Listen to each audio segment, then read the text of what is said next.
My name is Felicia Davis Blakely. Something cool about me, my daughter always says this, it's from a movie. My mom's not a regular mom, she's a cool mom, so I guess that's cool about me. And I am president and CEO of Chicago Foundation for Women. So how did I raise 5 amazing, my words, children who are adults, go back to school, and also work while raising 5 children and having really impactful careers? One of the secrets is that I didn't know any other way to do it, I didn't know there was another choice. I wanted to make sure that each of my children turned out to be good humans, and it's really important. Doesn't matter what I do professionally, that was my very, single most important job. But I had some help along the way. I have supportive spouse, supportive family, and I just used, the resources that were available to me at the time, each iteration, because over time, I think I spent 40 years parenting and counting so far. And so I just used the tools that are available to me in each kind of like step of their lives. So what do I think my story says about women and women's ability to get things done? I think it says a lot. Women are not a monolith. We don't all do the same things. We don't do them in the same order. I strongly believe that women every day rise up to really impossible challenges in our communities. We have to trust women that they're making the right decisions and support them. And so, there's a saying that if you need something to do, give it to a busy woman and it will get done. And so I think my journey is similar to a lot of the women in our communities today and their journeys and how they're navigating, systems, how they're navigating work, childcare, transportation, and lots of safety and lots of other things, because I think they also don't see any other way than to go through it and to get it done. How did my journey lead to CFW, or Chicago Foundation for Women? The way that I think about it is that prior to my time at CFW, I professionally had led a life of service, mostly in the public sector, so a lot of public service, and including the Chicago Police Department, including as a patrol officer and then violent crimes detective. So investigating crimes and offenses mostly against women and young children. So that work is a thread that continues in the work that we do at CFW today. I spent a great deal of time as a higher education administrator, and it was really important to me at the college where I worked, or colleges where I worked, to think about equity and to think about access for all of our students, but particularly, to be honest with you, working mothers, so people like me who were juggling families and going back to school. I felt very strongly, and still do feel strongly, that colleges and universities have to do their level best to make sure that the environment is good for those people, because it'll be better for everyone else if it's for the people who are the most challenged. If you can make the environment more welcoming for them, then we can see really great outcomes. And that work is something that we do at CFW as well. And the last thread I will say is that there had come a point in my career, I'd been in the public sector for a very long time, and I decided that the next work that I would do, I wanted to be really personal. I wanted to be able to speak my mind about opinions and policies, news of the day. I wanted the work to be very meaningful to me personally as well as professionally. And when the role at CFW came up, a few people came to me and said, hey, you should think about this. And because I hadn't, I didn't grow up in philanthropy, I didn't, work in nonprofits before my time, I just didn't necessarily see myself in this role. But as people started to say to me, we really think you would be great at this role, I, reached out to the recruiter and said, hey, I'd like to talk about the position. And funny is that just last week, one of the women who really pushed me to come to CFW saw me, and she said, I have looked at everything that you've done over these past few years, and this was absolutely the right job for you. CFW really needed you, and we're so glad that you are there. My elevator pitch for why CFW is the best organization in the world. Chicago Foundation for Women focuses on women in our region who are experiencing the most challenges. And I'll give you a data point. Every day, and this is before COVID, 300,000 women every day are struggling to have their basic needs met. And every single day, the work that we do is to invest in those women and their communities to make more possibilities for them. At Chicago Foundation for Women, every day, part of what we do, and I have an amazing team of leaders, women leaders at the foundation, we raise money, first and foremost. We are a foundation, which means we are a grant-making institution. We're a community foundation, and so we look to the community to help us identify gaps, to help us identify areas for investment, to help us identify organizations that are really doing great work at the community level so that we can invest, get to know them, invest and support them. And particularly, we're very interested in supporting women leaders of color because research shows that organizations that are led by BIPOC women are the organizations that usually have access to the least resources. And so as part of our mission, we believe that in order to achieve gender equity, we also have to, as a society, achieve racial equity because it's really hard to separate those experiences. You can't separate the experience of growing up as a Latina girl in Chicago. You can't separate the experience of growing up as a Black girl in Chicago. And so we have to really be intersectional in our approach and pay attention to people's individual identities. The history of the Impact Awards, I have to go back to our very first Impact awardee, which was Ruth Bader Ginsburg. Supreme Court, I get like giggly, Supreme Court Justice. The ceremony was held where the ceremony will be held this year, the Harold Washington Library, Winter Garden Room.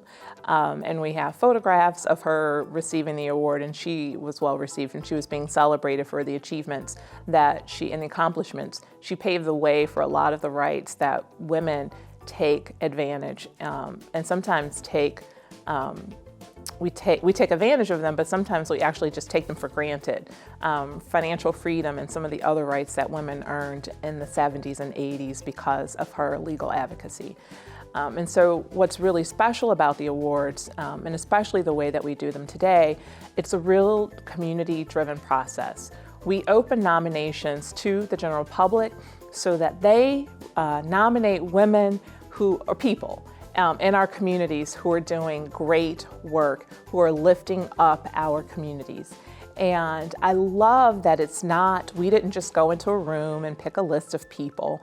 And the diversity of the list every year, the diversity of the work that's happening, the geographical diversity of where the work is happening in the city or in our region, and of the women themselves or nominees themselves is so wonderful. It really is a community celebration. So from the first Impact Awards for the foundation until most recently, as I came aboard as the president and CEO, I made a few additions and tweaks to the awards, most notably of which a couple of new award categories. And so one of them is a Beacon Award. And so one of the gaps in our awards was we didn't really center anyone who was a storyteller, a journalist, a writer, or someone who was really lifting up those stories about women and girls. And at the same time, when I started at CFW, there was a lot of conversation around missing and murdered women in the city of Chicago, and also trans people who were missing or murdered. But there wasn't a lot of journalism or reporting around it. And consequently, the community, what happens if there's no reporting on an issue, no one brings it to light. Consequently, the community isn't as safe as it can be. They're not as knowledgeable as they can be. And so the idea for the Beacon Award was really around someone who is lifting up the stories of women and girls in whatever way that means. The inaugural winner of the award was Jim DeRogatis, who is a journalist and a music critic, actually, but a journalist. And he had been reporting for 20 years on some of the sexual allegations and sexual violence that R. Kelly was eventually convicted of. And for 20 years, and the thing about that is most of those survivors were young black women. They were not being listened to. Jim's a white man who was a music critic, and and some will say this wasn't his fight, this wasn't his community, but the fact that he took on that reporting and he did it so consistently, and even against odds, like there were threats against him for speaking out in such a way. That kind of bold journalism to support believing the stories of women of color, supporting black women and advocating for them, that type of storytelling really needed to be celebrated. So he was our first Beacon Award winner in 2022. And this year, we are so excited to have Natalie Moore, who is also a reporter with WBEZ, and she focuses on communities on the South Side mostly, and reporting through the South Side Bureau. But she's also written books and also a play most recently about abortion, and bringing that topic front and center for everyone in a way that only Natalie could do. We were really happy to support the play, and we are happy that the community nominated her and were able to honor her with the Beacon Award this year. There is another award that's really special, and it's newer. We've only been doing this award for the last 4 years as well, and that is a legacy award, or really a leadership award, named after Reverend Willie Barrow. And so for a lot of people, if you don't know, Reverend Willie Taplin Barrow, I have to say all of her names, was an amazing, amazing leader. She was a giant. She was known as a little warrior, so I like to say she was a giant in civil rights, in the fight for civil rights and civil rights struggle. But Reverend Barrow also felt through all of her experiences that Black women and Black women's leadership wasn't always fully supported. Not in corporate America, not even necessarily in the community context. And while she was alive, and this is where you have those full circle moments in life. So one of my prior roles, I worked at City Hall, and I had the opportunity to work with Reverend Barrow while she was alive. We were looking for city-owned property where she could start a school. She really wanted to start this kind of like Black women's leadership school. Fast forward, Reverend Barrow did pass away, but as I was starting my tenure at Chicago Foundation for Women, Reverend Barrow's goddaughter, Dr. Patricia Carey, worked with one of our board members at CFW to leave a legacy estate gift to the foundation to start a Black women's leadership development program, which is today called Willie's Warriors. Next year in 2024 would be Reverend Barrow's 100th birthday, and so this year in 2023, we've announced our 5th class, and hopefully by her birthday, we will have 100 women warriors who are all working every day on social justice and carrying out Reverend Barrow's legacy. So this year, there is a Reverend Willie Barrow Leadership Award that will be given, and we're really happy about that. The recipient of this year's Reverend Willie Barrow Leadership Award is the organization Free Root Organization for their work with Black Girls Bloom, and we're really excited to celebrate them on March 29th. So one of the other award recipients this year is Erica Allen, who is known actually nationally. Actually, President Biden just put her on a national commission for the work that she has been doing around urban agriculture, around helping young people really get engaged with growing food, understanding our food supply, and also understanding sustainability issues. And so she is being celebrated. And again, she was nominated by the community, which I love, that someone who really saw her work and recognized her work. It's not, me or one of our staff members. It really is a community-driven process. Thought that Erica should be honored this year, and we are honored to give her the award. Another recipient, Beatrice Burgos, she runs a women's shelter.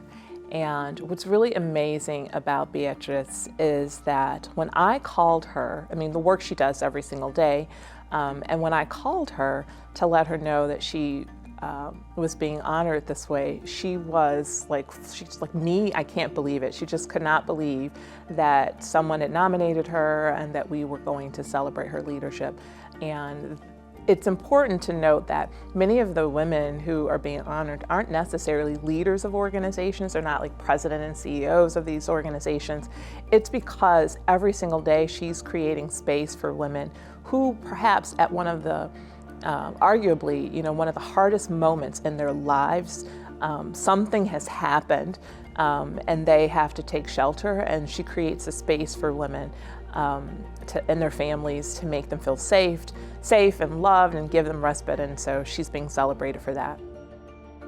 Another honoree is Sharita Ellens, and I have gotten to know Sharita over these past many years and to celebrate the work that she does leading Women Employed. She is the president and CEO of Women Employed. This is their 50th anniversary, so for 50 years the organization has been advocating for women, mostly in the space of workplace policies, economic security, and policy change.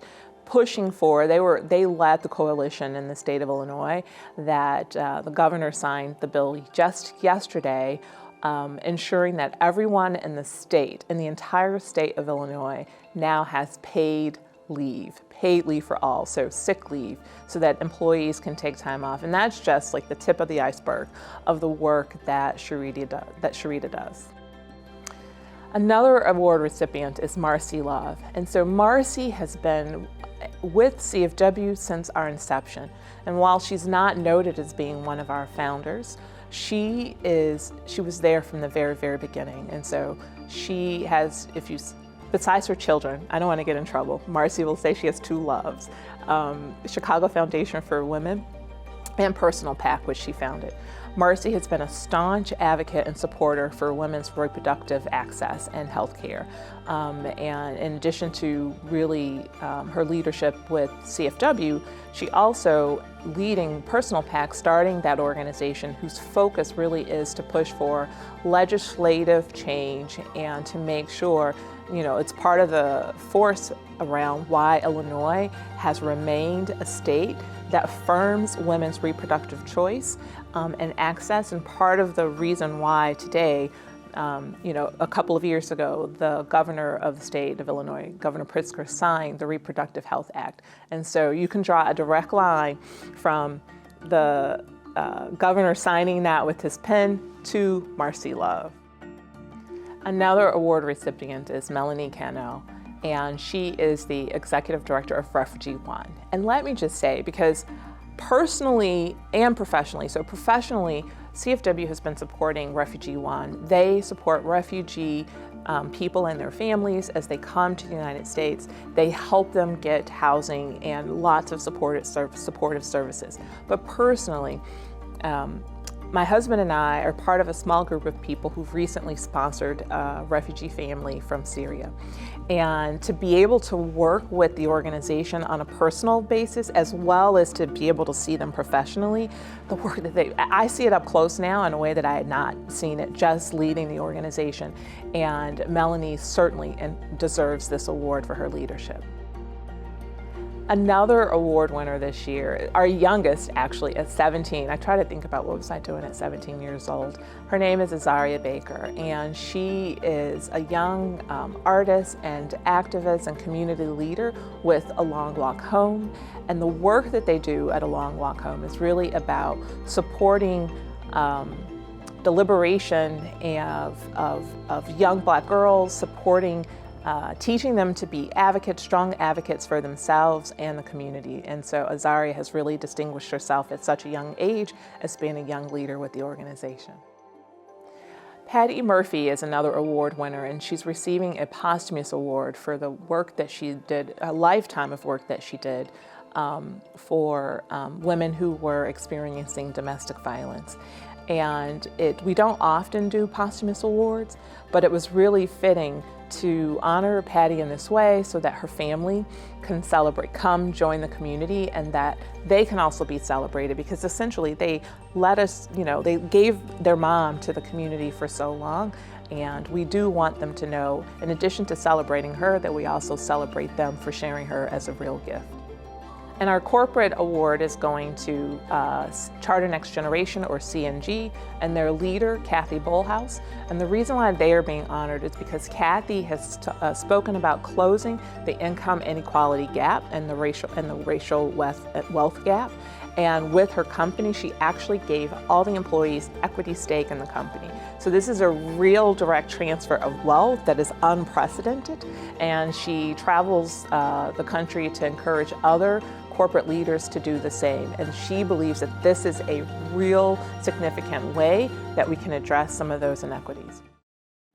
To everyone who will join CAN-TV, who will watch the awards live, who will join us in person at the Harold Washington Library, what I want them to take away is that it's really important to celebrate women and the work that women do. I want men to understand the role in which they play as allies and that they can actually help and should, right? We can't achieve this by ourselves. And so they have a responsibility as well to really try to drive home those changes. The society that we have isn't equitable. Those inequities hurt them too. And so I want everyone to understand, but I also just want them to have fun. I want them to learn maybe about a new organization or a new person that they can celebrate in their community. And I want young girls who are watching to see themselves reflected in the honorees. So I want to thank everyone for watching and for joining, and I really do hope that you enjoy tonight's presentation.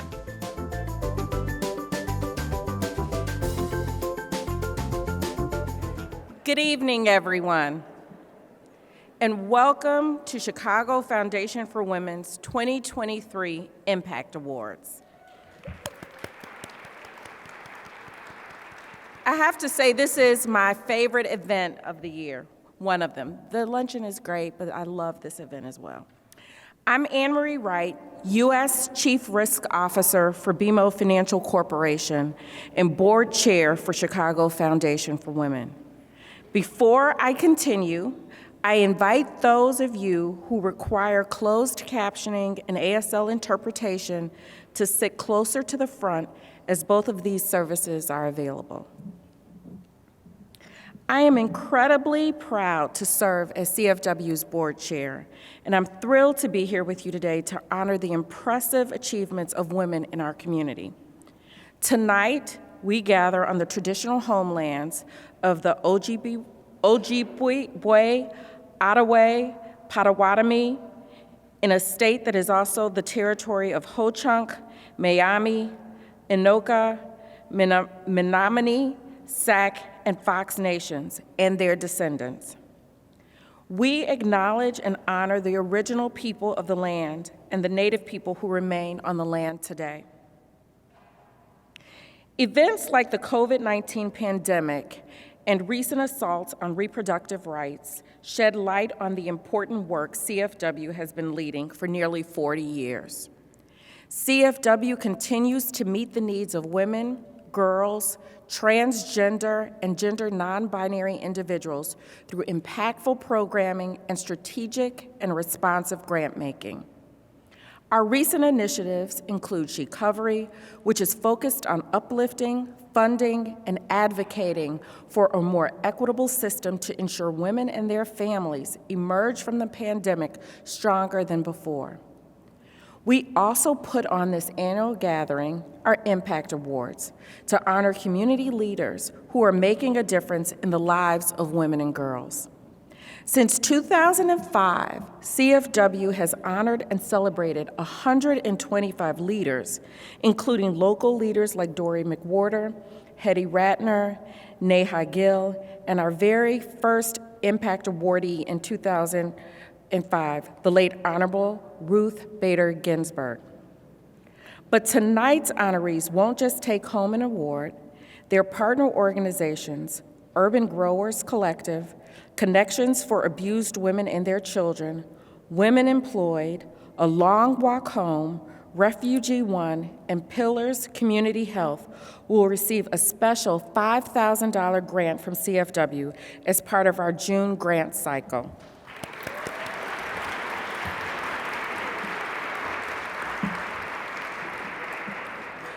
Additionally, As the Reverend Willie Taplin Barrow Emerging Leader honoree, Free Route Operation will receive a $25,000 grant in celebration of their work exemplifying the legacy of the late, great Reverend Barrow.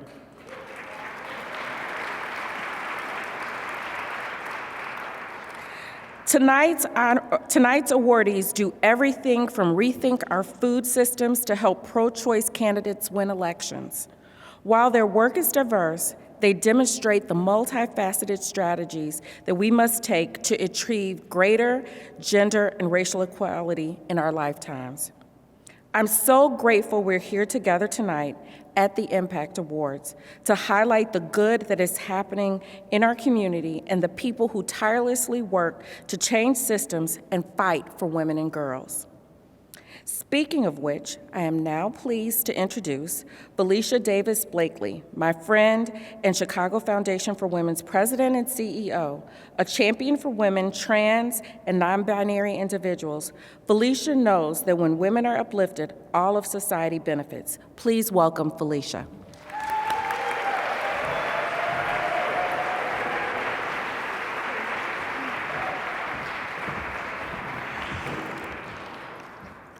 Anne-Marie, thank you so much for that introduction. This is also one of my favorite nights of the year for some of the same reasons. We get to spotlight women who are on the front lines, who are making our city and our world a better place. This year, we received dozens of nominations for the awards, which really is a testament to the many diverse leaders fighting on behalf of women and girls in our city. Many of you have already shown your support tonight, and I hope that more of you are inspired to do so after hearing from our impressive awardees. With the help of your generous support, we were able to give, you heard Anne-Marie talk about the support that we're giving to the organizations tonight, but also throughout the year, funding to continue their important work and also to continue to invest in other important projects. To date, CFW has granted more than $45 million towards solving the most pressing issues for women, girls, trans, and non-binary individuals across our region. These things such as economic security, violence, and access to health care and healthcare information.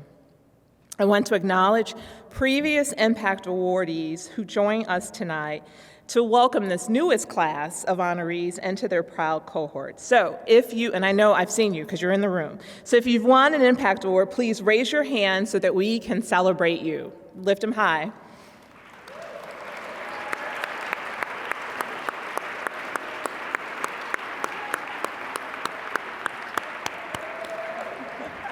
You're an inspiration to the community, and I know that tonight's honorees are so happy to join this esteemed group.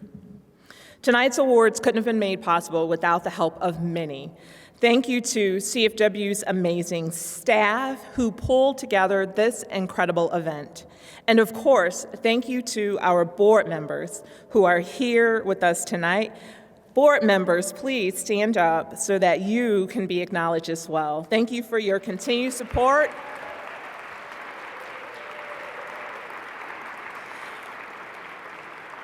Thank you for your continued support and advocacy of CFW. I also want to take a moment to celebrate you, Anne-Marie. She will be completing her term as board chair this summer, and it's bittersweet. So thank you for your incredible leadership as you pass the baton to Jessica Soul, who will take the helm as chair in July. Thank you, Anne-Marie.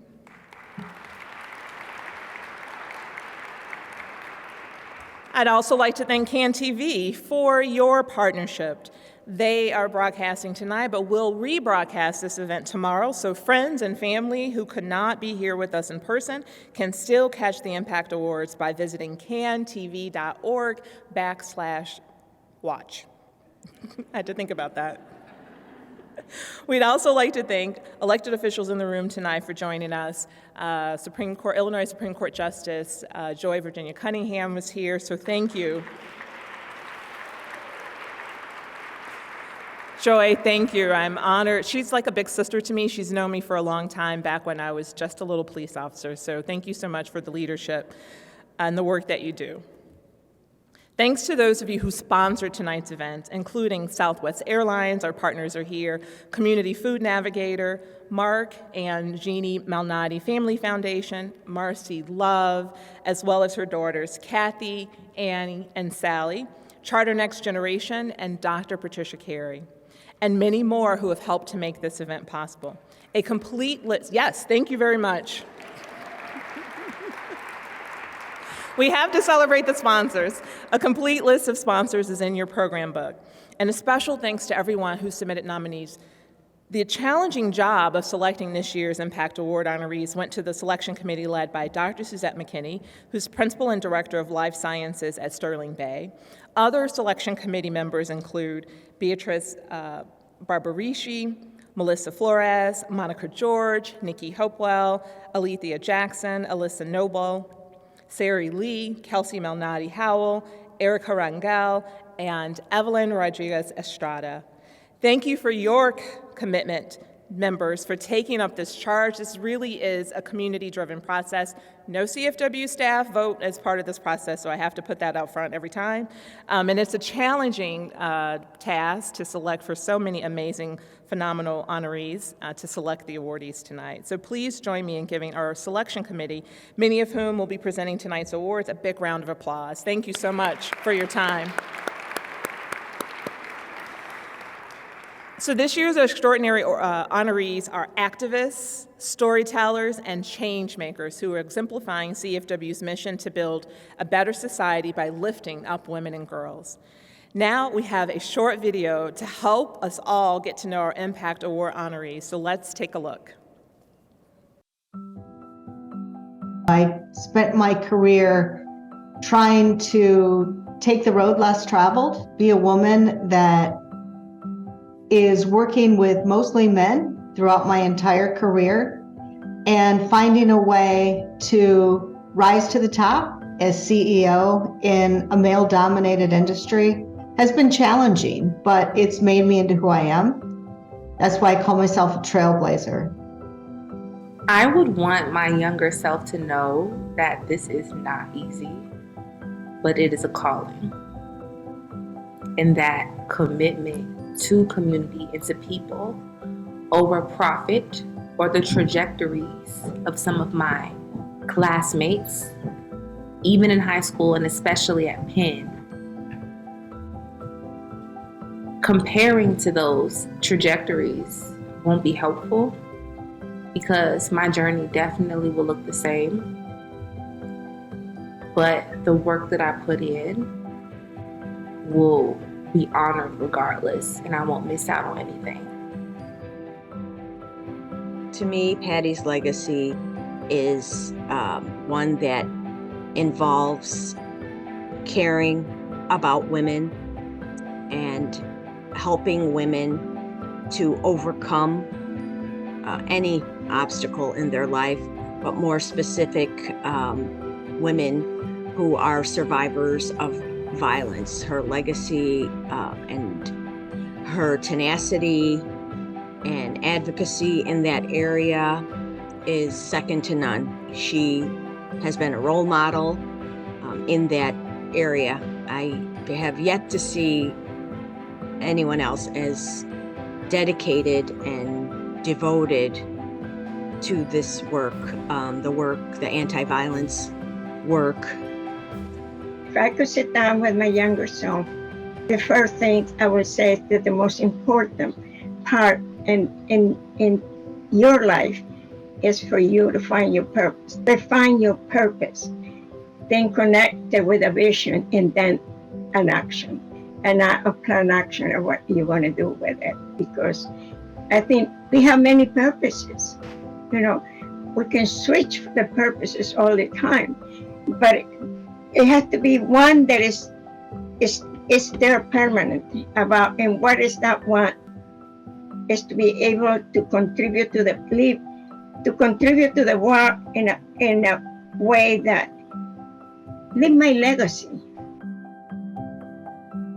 If I could sit down with my younger self, I would want her to know that all the things that me, my former self, all the good things and the challenges will repeat themselves in different arenas, different cycles of life, and that every time is an opportunity to learn more and to sink in more to purpose and being on this wonderful journey that is life.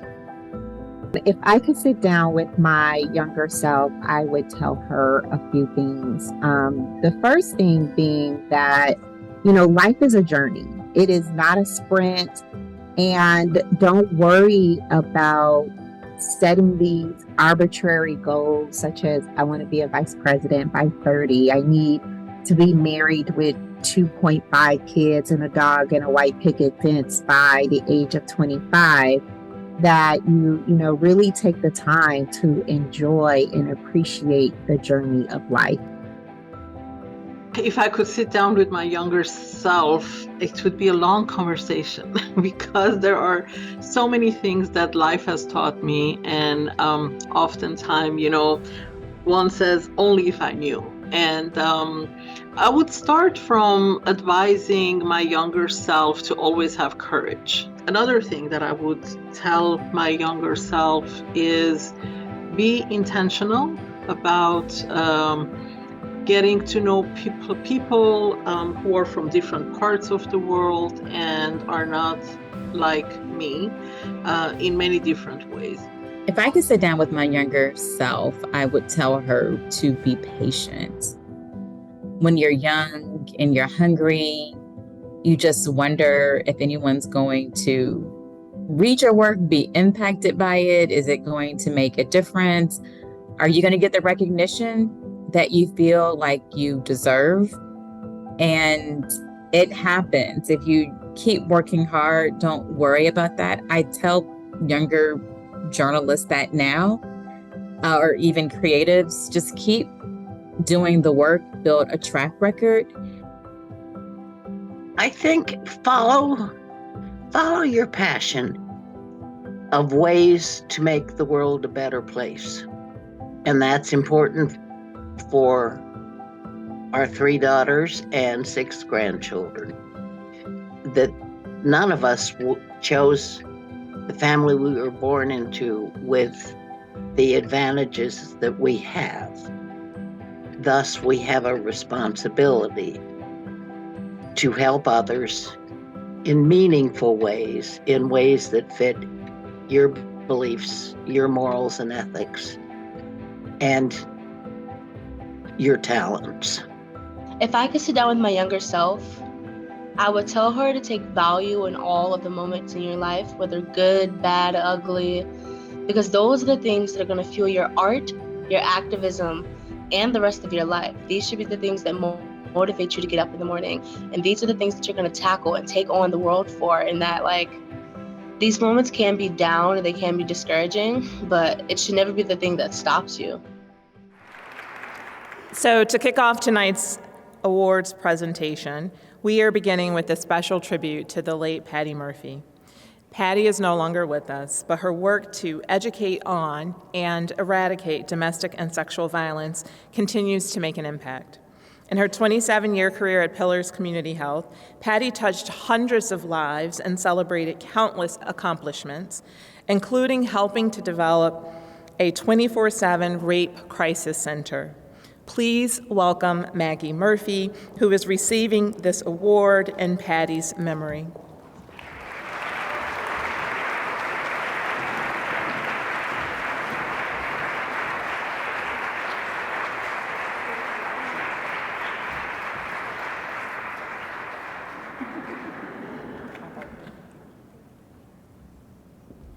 Hi, my name's Maggie. It's such an honor to be here surrounded by so many strong, beautiful, intelligent women.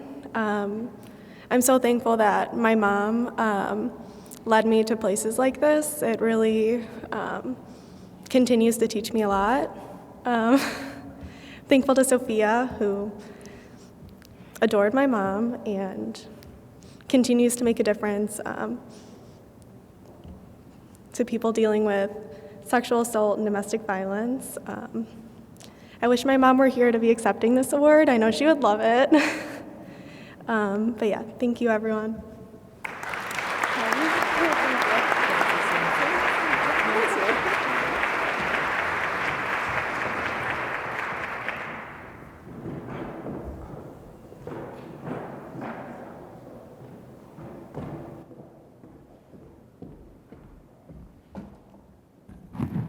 Hello, everyone. I'm Sari Lee, a selection committee member and past Impact Award honoree.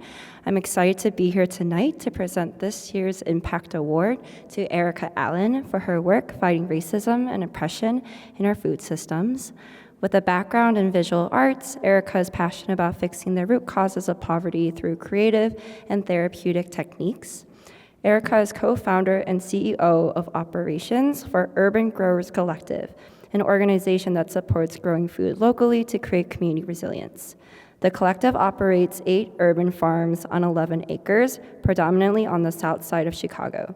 She also serves as the president of Green ERA Educational NFP and is co-owner of Green Era Sustainability Partners. This busy woman and tireless advocate was recently appointed by President Biden to the Farm Service Agency Committee for Illinois and by Governor Pritzker to the Illinois Leadership Council for Agricultural Education. Let's hear from Erica.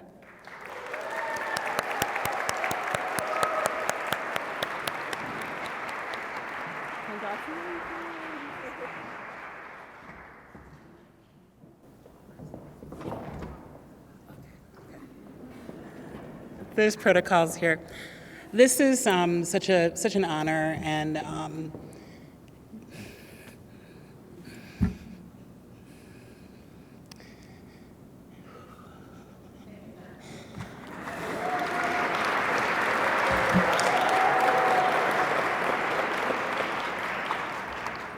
it's been a challenging cycle for all of us as women, and to see some of the things generationally that our mothers, our grandmothers fought for erode, to see some of the things that are just basic human rights erode has been challenging.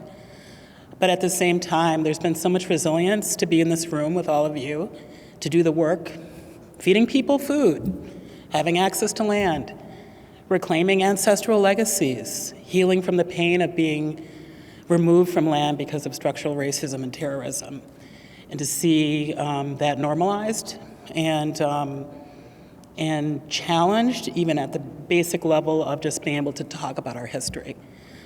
That it brings so much emotion up, and what grounds me is that I live in Chicago, herbs and hordo, sitting in a garden, and I'm privileged to grow food. It's not, a few people were like, ooh, you look so jazzy tonight. Because I typically have a little presto changeo in the bathroom to go into a board meeting or speak publicly, because I really love being close to the earth. I was raised that way. I was raised with a mind towards service, whether in my grandparents' restaurant, and my mom's here tonight, and a lot of people don't know I come from that background as well, along with farming and being able to reclaim those things in right purpose. And I'm grateful that at my age that my work inspires another generation of women, that I work in a co-led, women-led organization, that the board of my organization, powerful women that I also get to work with and collaborate with, and there's so many circles of connection to people in this room. So I'm grateful and just so pleased to be honored tonight. So thank you.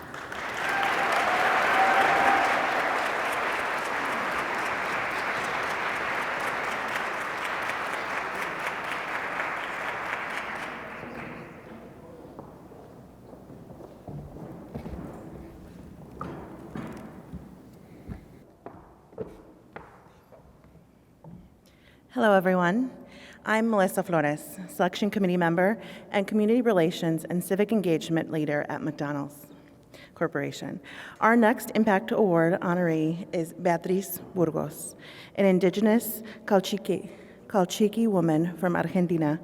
Beatriz's journey as an advocate for women's and children's rights started in 1986, when she began volunteering for what was formerly known as the Chicago Abused Women Coalition. She has remained with the organization, now known as Connections for Abused Women and Their Children, to this day, now serving as Greenhouse Shelter Director. Her essential work ensures that women and children escaping domestic violence have a safe refuge and the support they need to heal from abuse.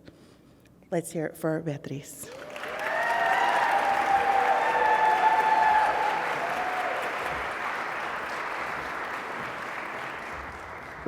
I'm short, and I usually don't do so good with mics, but good evening, everyone. I'm deeply honored and thankful to be here with all of you, but I should give thanks to the power to be the creator that lead me and protect me all the way to today, all the way from the mountains. So I am a mountain woman, and I guess I never left the mountains, but I have to learn. And being in different settings, my journey has been very rich. I gained a lot of different lessons from life and from other needs. But I come from people who always think about helping people. So that is very easy for me to want to be in a work where I don't even consider a work. In a work, I love to get up and go to work. You know, that's my purpose. So I think that it's a mission, it's a devotion, it's something that it doesn't buy or doesn't get it, it just is born inside of each one of us. All of us have a purpose and a vision. Our job is to recognize what's the gift that the Creator put on you so that now you act it out and go and help people. Because the work and the message is to be able to work to help other people. So in my land, we're always concerned about the violation of human rights. But there are so many violations of human rights in this country. You know, and I was just talking, I'm so thankful that my grandchildren are here. I love you guys. You're very important to me. I'm here today. In a couple of years, you gotta be somewhere doing the same thing or maybe different and more. That is what I wanna give. I am deeply, deeply honored. I've been in the journey in being with Greenhouse for, 36 years or maybe more, half of my life. So it maintains that between my life, my grandson, my friends, and all my sisters and allies. And it is very important for me to recognize them because if I'm talking about my story, they are part of my story. If they talk about their story, I will be in their story. If you talk about me tomorrow or Chicago Foundation for Women, I am in your stories. Thank you so much. Thank you to the board. Thank you to all of you.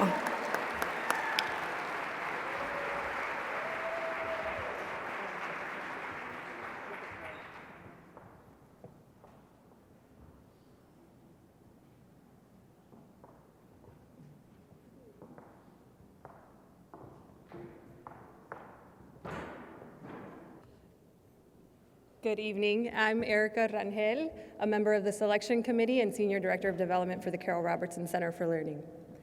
I'm thrilled to give out our next Impact Award to Sharita Ellens, President and CEO of Women Employed. Sharita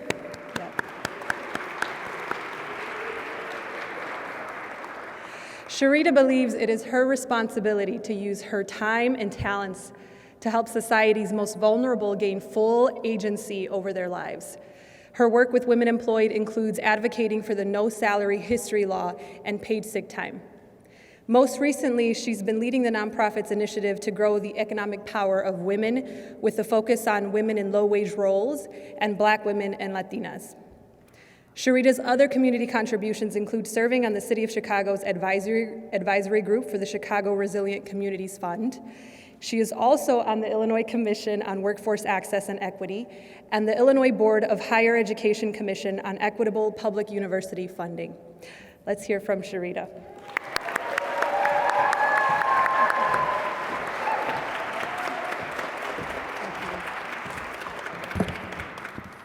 Thank you, thank you. I am honored and inspired to be in this room tonight. So thank you to the selection committee for including me in this honor.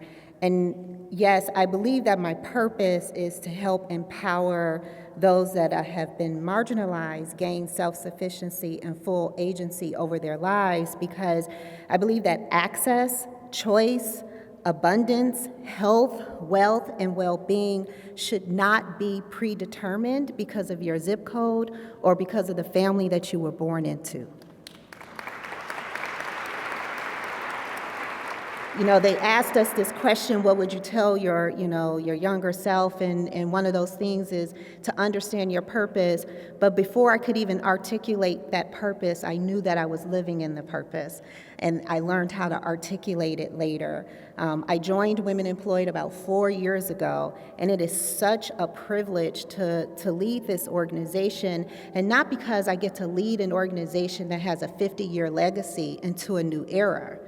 But I get to change how we do things a little bit. And I get to make sure that those individuals that we're serving, that we don't listen to, that we looked at as charity and not as architects of their own solutions or their fates, I get to make sure that they're at the table. I get to make sure that their voices are amplified in the rooms that they are not invited to. And for that, I feel so honored and privileged to be able to do that, that I get to live out my ancestors' dreams, that I get to have the voice that my grandmother did not have.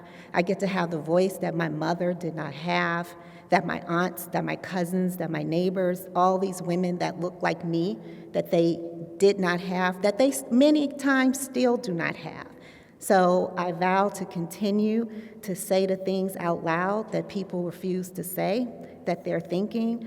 I will honor and vow to continue to be a trailblazer, even though this work is so hard.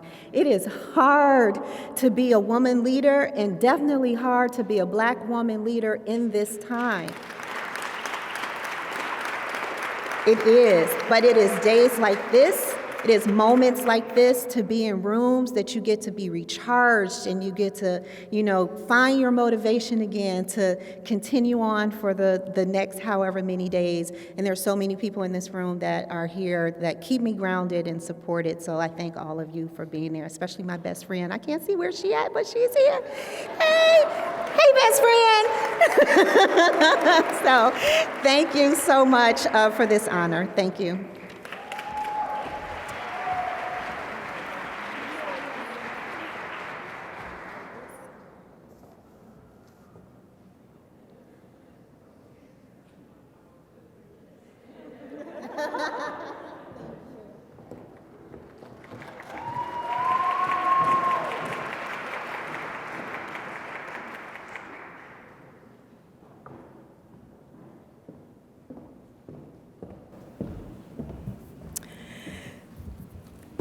Good evening. I'm Selection Committee member Nikki Hopewell, here to present the Beacon Award, which honors a leader whose published work has highlighted the issues facing women and girls in the Chicago region and enabled their voices to be heard. Our winner this year is none other than WBEZ's Race, Class, and Communities reporter, Natalie Moore.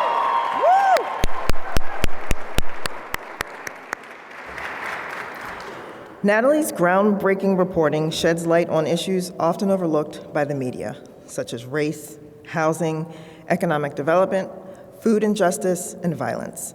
Her other work has been published in Essence, Ebony, the Chicago Tribune, the New York Times, the Washington Post, and the Guardian. Natalie is the author of The South Side, A Portrait of Chicago and American Segregation, winner of the 2016 Chicago Review of Books Award for Nonfiction, and a BuzzFeed Best Nonfiction Book of 2016.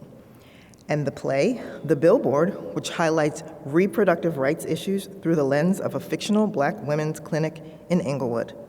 Let's hear from Natalie.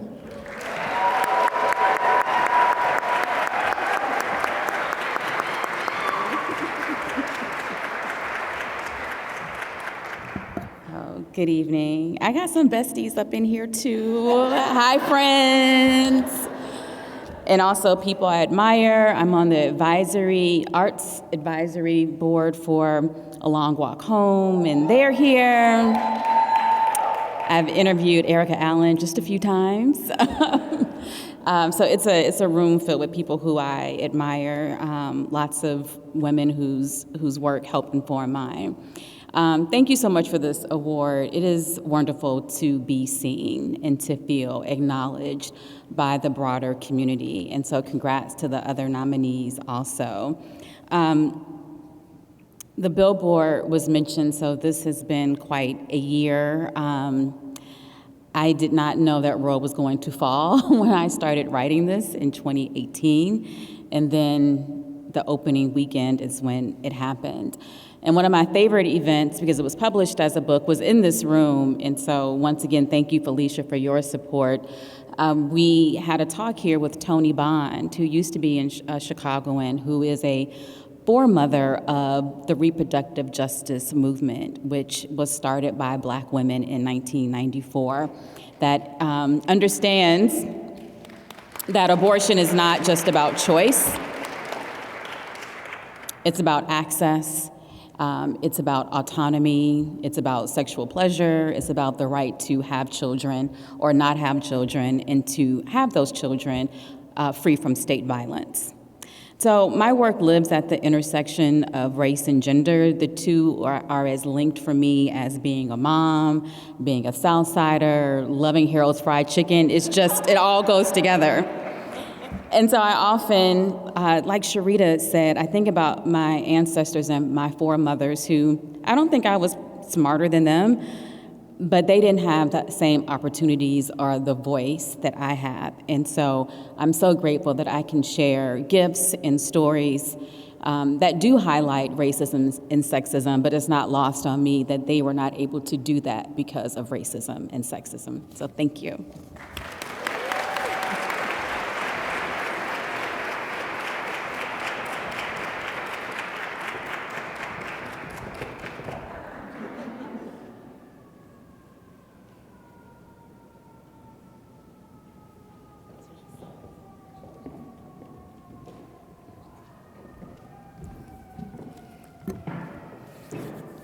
And I'm back.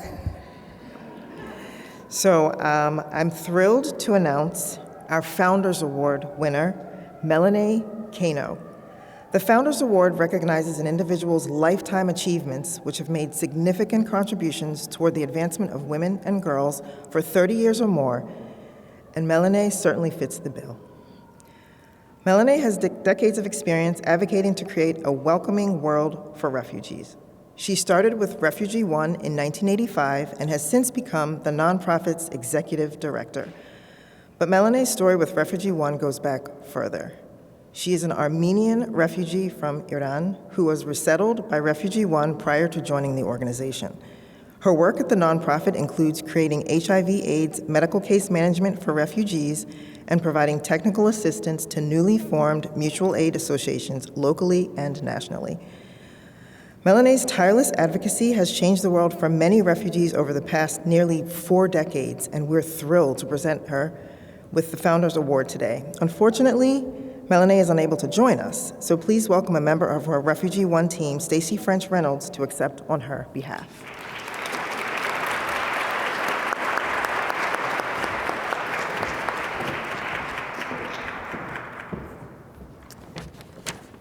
I am so sorry we're not going to hear from Melina today, but it is a joy to receive this award on her behalf. She's been a friend and colleague for more than 16 years. She's not here because she recently lost her mom just a couple days ago, and she was resettled with her mom all those years ago. She came, as was mentioned, as an Armenian refugee from Iran, and they were resettled by Refugee One. Shortly thereafter, she was hired by Refugee One. Like most refugee women, she was resilient and capable and wanted to do for others. She worked her way up over the past 37 years. She's been executive director for a good number of years now and has really made a difference there. The people she works with, both the board and the staff, would tell you that she balances a deep intellect with care, humility, and groundedness. In this year alone, Refugee One has welcomed thousands of Ukrainians fleeing war, as well as Afghans, Congolese, Burmese Rohingya, Syrians, Haitians, and others, all who find safety and support here in our city. While she is unable to be here this evening, she dedicates this award to refugee women and girls who fight every day of their lives against oppression and gender discrimination. She thanks the Chicago Foundation for Women for investing in Refugee One's mission so that together we can empower refugee women and help them find their voice. Thank you.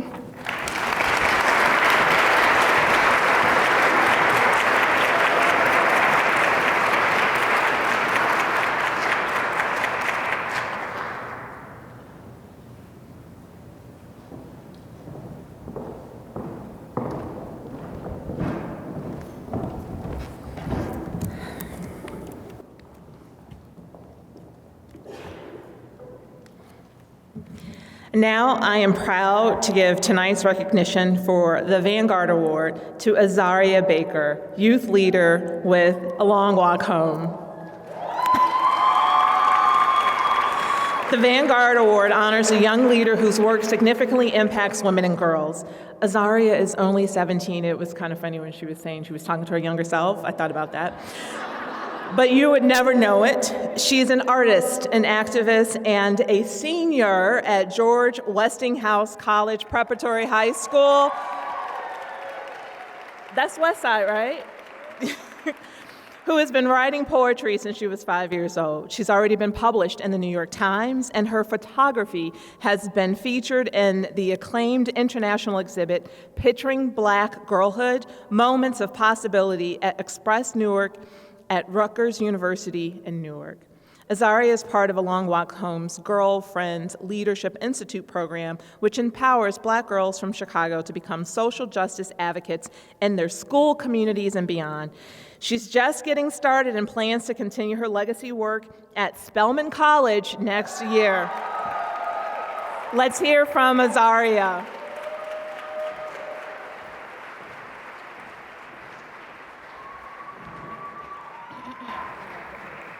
Thank you. Hello, everybody. I'd just like to start off by saying, of course, thank you for this, for not only for the award, but the immense amount of support that comes with being a woman. I feel like there's a different amount of sisterhood that you have in this room, but also for the women who carried my name here when, I didn't know what this was. So thank you for that. I think the best part, or the most acclaiming part about being an activist, about being a change maker, about being a poet, is that you don't know that you're doing work. You think that you're just living. I've been professing that I'm going to be like President of the United States since I was 5. Talking is my thing. I was very happy to know I was talking tonight. It's not something I struggle with, but it's because I've been encouraged by so many women in my life that I have had the capacity to articulate myself and to be in rooms like this one.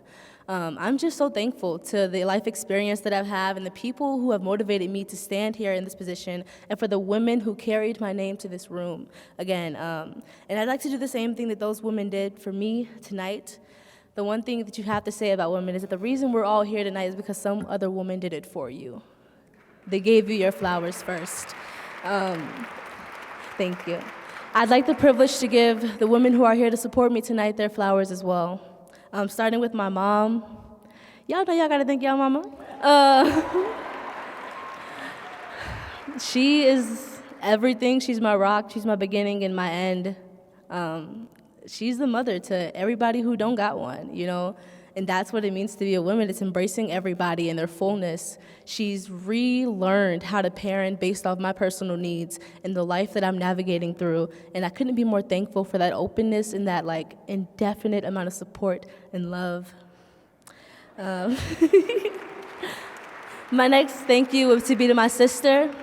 Girl, y'all, she's wonderful. She's a herbalist, she's an Army veteran, she's a beautiful mother, and she's the first Black girl I saw chasing after her dreams. She's the one who made me know it was real. I'd like to thank my best friend, Ava.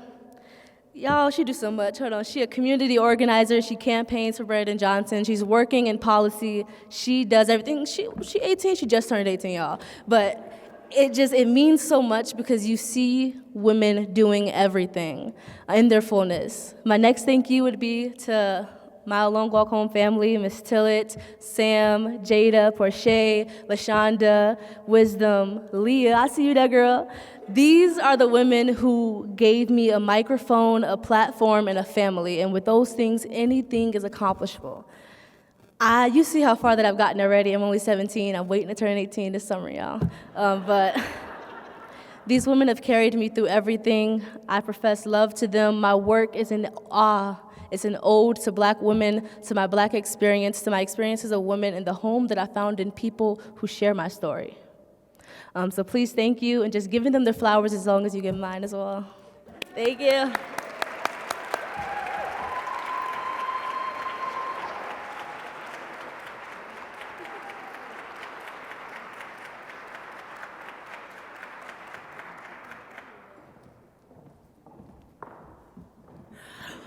Wow. Talk about an incredible group of honorees we've seen so far. Chicago Foundation for Women's grant making supports work like this every single day. If you want to help us fund even more organizations and individuals, one way to help out is to donate by texting CFW to 243-725. You can also make a gift by visiting our website at cfw.org or the registration table where you first came in. And now, I'm thrilled to introduce this year's Corporate Citizenship Award winner, Charter Next Generation. This award is presented to a corporate leader that helps build stronger, more equitable communities through its internal and external support of women and girls. Led by Chairman and CEO Kathy Bolhouse, who moved up the ranks in a male-dominated field, C&G has developed internal policies and practices that empower women to build their careers and break ceilings. Kathy has been a very strong advocate in word and deed on shrinking the wealth gap in the United States. Through her actions at C&G, she played a key role in transforming the lives of the company's employees through equity ownership. She has demonstrated how equity ownership can move companies from perpetuating wealth concentration to promoting wealth sharing, thereby disrupting generations of poverty. I've grown to know Kathy personally and have come to understand her as a thoughtful, invested, and intentional leader. In addition to investing in her employees, Kathy is also an impactful philanthropist, lifting barriers for girls to engage in STEM through her Kathy Bolhouse Foundation. Let's hear from Charter Next Generation through their acceptance video. I'm Kathy Bolhouse, Chairman and CEO of Charter Next Generation, and I'm proud to accept the Outstanding Corporate Citizen Award on behalf of our employee owners. Our model is to award equity to all employees, including our hourly workforce. It's one way that we can help to address the widening wealth gap in the country and create opportunities for the economically disadvantaged to get ahead in life. We're also very intentional about engaging and supporting women in order to create more female representation in our male-dominated industry. I want to thank the Chicago Foundation for Women for this award and recognition. Thank you, and enjoy your evening. And now, I'd like to introduce Sunny Fisher, who helped to co-found Chicago Foundation for Women, to the stage to present the Sophia Award.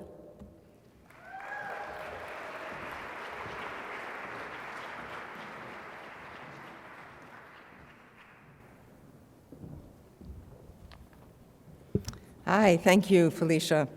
I am Sunny Fisher, and along with Marjorie Craig Benton, Iris Krieg, who is here in the audience tonight, and Lucia, the late Lucia Woods Lindley, I'm a founder of the Chicago Foundation for Women. It was...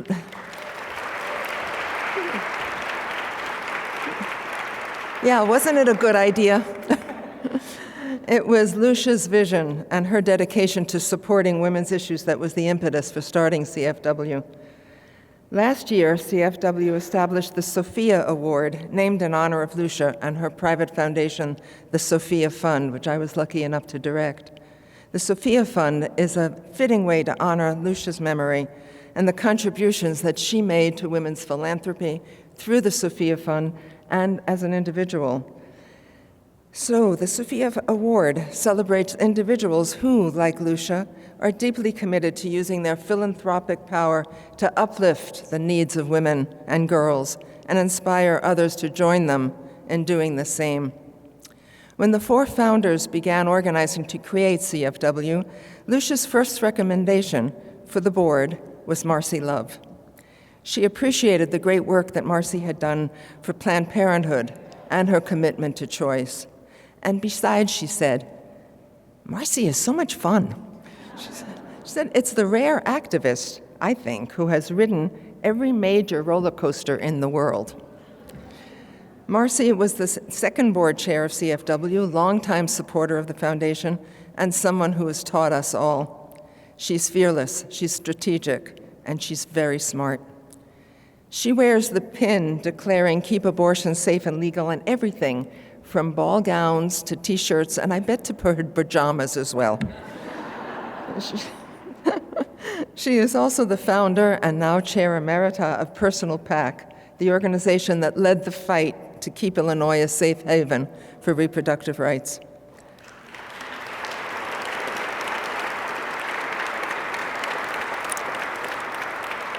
I am very proud and a little teary to be presenting Marcy with the award tonight, and Lucia would be so pleased.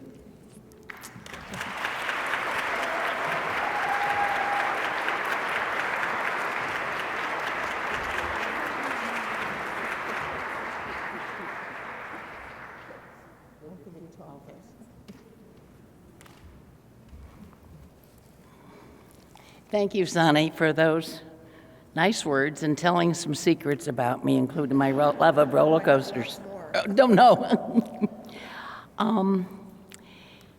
Receiving this Sophia Award from you, who was so involved in making Sophia Fund such an important part of Chicago, as well as being so close to my very dear friend Lucia Woods Lindley, who introduced me to her Sophia Fund and to CFW, makes that award even more special. Thank you.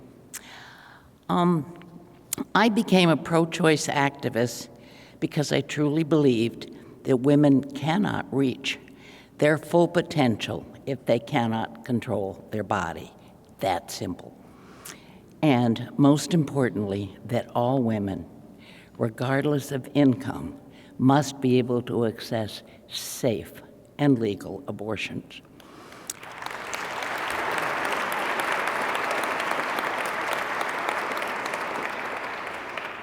When I started Personal PAC at our kitchen table, what better use of a kitchen table? State legislators were being attacked for being pro-choice, and they called and asked me for help. And then, in 1989, a number of women leaders came to me to say that we needed a powerful pro-choice PAC, and I needed to hire an executive director and go big time, which we did.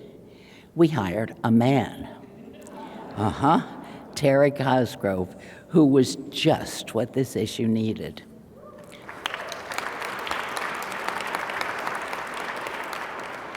Like many of us in this room, this challenge was frightening. I was full of self-doubts. Who was I to be that audacious? I'm sure you've gone through what I went through at the time with all the self-doubts and sleepless nights.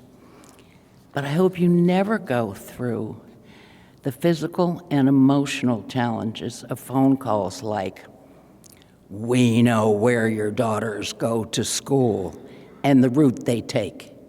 They better watch out, and so should you." And then one of my favorites, "Hello, this is so-and-so, the NRA's Springfield lobbyist. You are working against my legislator. You and that Terry Cosgrove better watch out."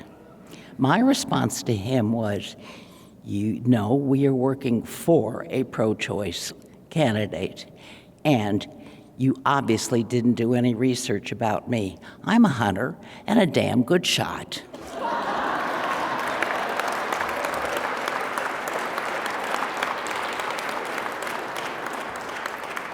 He hung up quickly and never bothered us again. Thank you for the award.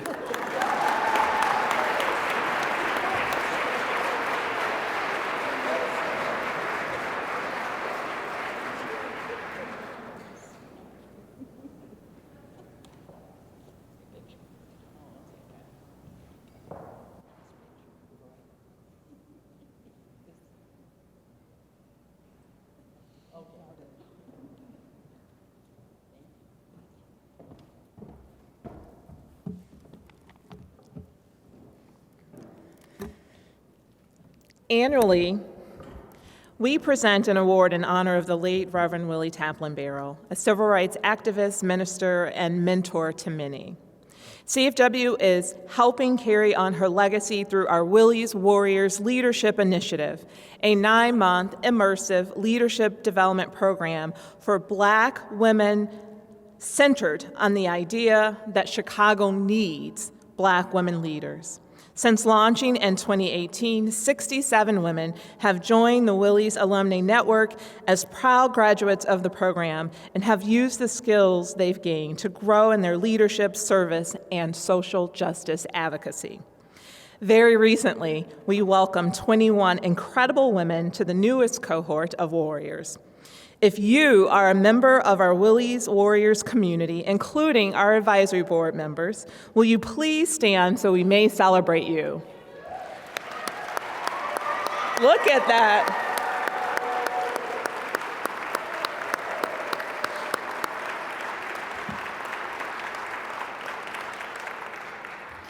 Doing the hard work of selecting this year's honoree was the selection committee composed of Elle Davis, Valerie Reynolds, I was going to say she recently gave a TED Talk, but that's not my point, my talking points. Valerie Reynolds, Kiara Rogers, Joan Clay, Kadeem Bennett, Deshauna Hill Burns, Janice Boyd Lane, and Shauna T. Jones. This year's Willie Taplin Barrow Emerging Leaders Award is presented to the Free Root Organization for its Black Girl Bloom program, which is helping women of color heal from trauma by harnessing their transformative capacity. The 6-month program deepens Black and brown women's relationship to self-care, self-love, and nourishment by prioritizing healing through experiential learning, wellness workshops, and counseling. Women of color leave the cohort having bloomed into more effective architects of their and community's future. They also serve as ambassadors for future participants. Let us hear from Free Roots founder Eva Marie Lewis.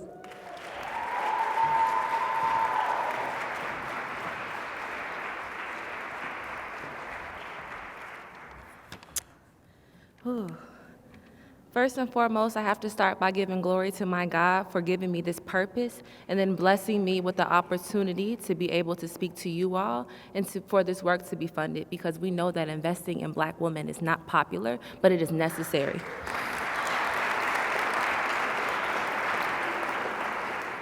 I want to thank the Chicago Foundation for Women for honoring Free Root Operation with this award.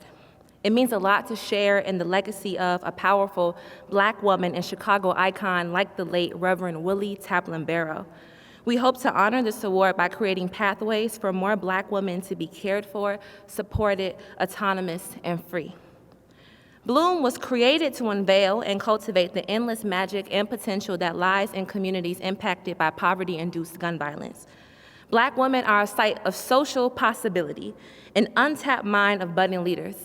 In 2021, there were over 4 million Black single mothers in the United States, yet they are often ignored as a necessary force to combat firearm homicides, despite being the most influential figure shaping the next generation in Black communities. Free Rule Operation took a stance in pursuing Bloom that Black single mothers are worth pouring into, and all Black women, all, not just the girls with the stainless steel refrigerators and the high-rises, are worth fighting for. As founder, Bloom would not have been possible without my bearing witness to the glory of Black single motherhood through my own mother, Valerie Andrews Lewis, who raised me determinedly and gracefully. She is here today, sitting right there in a velvet suit.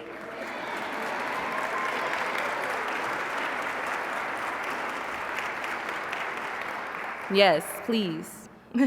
And I'd like to thank her for sowing a seed in a new legacy for myself and the Fro team to have the opportunity to unfold. My grandmother is also here, and I just want to point that out because it's a blessing to have 3 generations of Black women.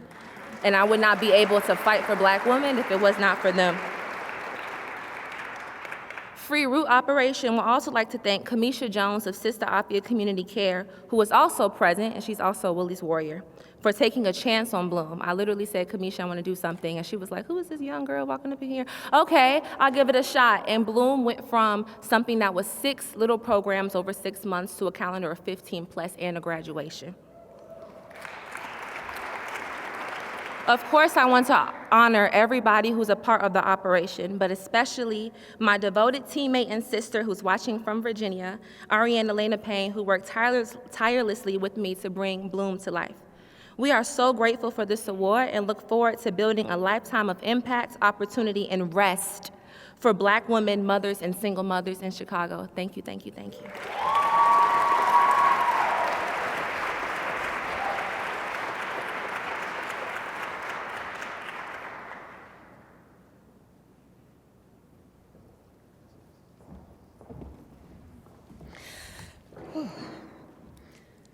Congratulations, Erica, Beatrice, Sharita, I'm sorry, girl, Natalie, Melanie, Azaria, Kathy, Charter Next Generation, Eva, and Marcy for your incredible work. You're each an inspiration to our entire CFW community and to me personally. Join me in giving tonight's honorees another round of applause.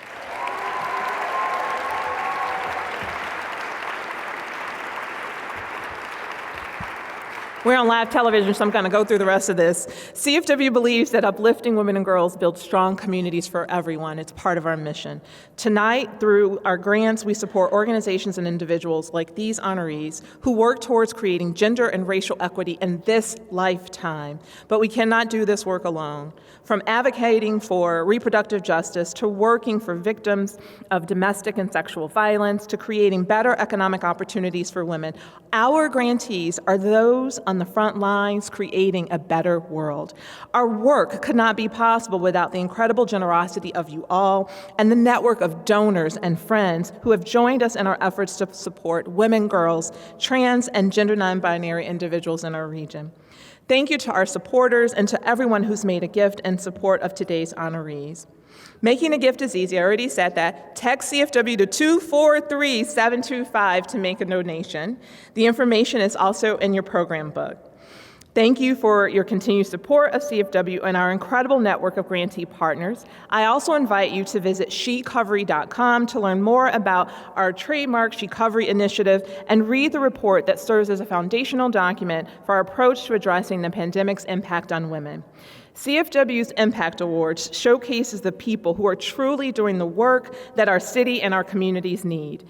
If you felt inspired, as I did hearing from tonight's winners, I invite you to continue to support them and their work. And you can do that directly. You do not have to come through CFW. I also hope that tonight's event has made you think about how important it is that we come together to uplift and support our communities.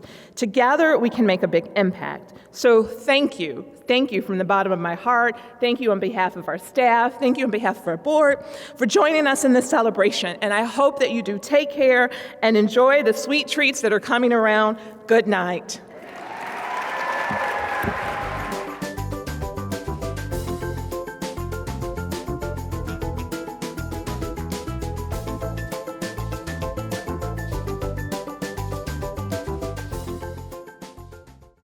you.